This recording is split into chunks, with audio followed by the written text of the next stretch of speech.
যখনই ছেলেকে দেখছেন মানে সেই খুশিটা কত, আর ছেলেকে এখানে নিয়ে আসে বুকে জড়িয়ে ধরা, খুশিটা কত? অন্যরকম আনন্দ রাখতেছে এখন, মানে কারকে দেখার পরে একরকম খুশি। এখন বাসায় নিয়ে আসছি, আমার ছেলে এমন একটা বিপদ থেকে আসছে, এইটা তো আনন্দ প্রকাশ করার মতো বাসা কারো নাই। সত্যি বইতে এখন খুব খুশি, আল্লাহর কাছে শুক্রিয়া এই যে আমার ছেলে আমার কাছে ফিরে আসছে, এটা বড় বিপদ থেকে। এই জন্য আমি সবাইকে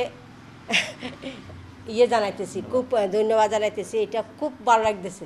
আচ্ছা, এই যে যখন আপনারা শুনছিলেন যে এরা সোমালিয়া জলদস্যু করছে, তখন আসলে কতটা ভয় ছিল? তখন তখন তো অবশ্যই ভয় ছিল। এটা এমন জায়গায় ওরা বন্দি ছিল যেসব, যেটা আমরা অনেক আগে বইতে পড়ছি, এটা যে বাস্তব সত্যি হয়, এটা আমরা ছেলের থেকে মানে অভিজ্ঞতা হলো যে এইরকম বাস্তব অভিজ্ঞতা বলতে গিয়ে আমার মধ্যে ছেলের দ্বীপ পাওয়া হয়েছে।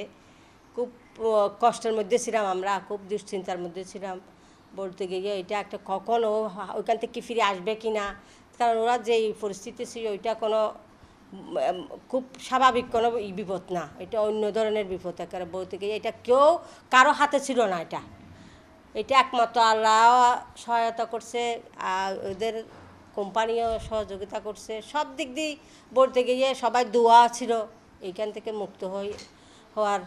নাই এইটা তো আমাদের জন্য খুব কষ্টকর একটা ঈদ গেছে, যে আমাদের কাছে মনে হয়েছে অন্য কোনোবারে এরকম হয় না। এবার যে ঈদটা আমাদের গেছে এত কষ্টের, ওইটা মানে কাউকে বুঝাইতে পারিনি এই কষ্টটা। এখন এই আত্মীয় স্বজন সবাই নিশ্চয়ই ফোন করতেছে? এই তো ফোন করতেছে, কেউ কালকে আসছে, অনেকগুলা সবাই গেছে রাতের 12টায়, আজকে আবার আসবে বিকালে কেউ কেউ। এই তো এই অবস্থা আর কি। আর কিন্তু মেহমান আসবে, ওরা সবাই ঈদে আসে নাই। আমার মন খারাপ রোজার মধ্যে, সবাই যখন এটার কষ্ট শুনছে সবাই আসছে, দেখি গেছে। ঈদে আসছে তানবির আসে আসবো, সবার একটা তানবির আসে আসবো। তো এখন তানবির আসছে, এখন সবাই আসবে যার যার অনুযায়ী। এখন আসল ঈদ হইতেছে এখন আমাদের, এখন ঈদ হইতেছে। গত 1 মাস চলে গেছে ঈদের, কিন্তু আমাদের জন্য এখন ঈদ। আচ্ছা আচ্ছা, সকলে এখন ঈদের আনন্দ, ঈদের আনন্দ এখন অনুভব হইতেছে।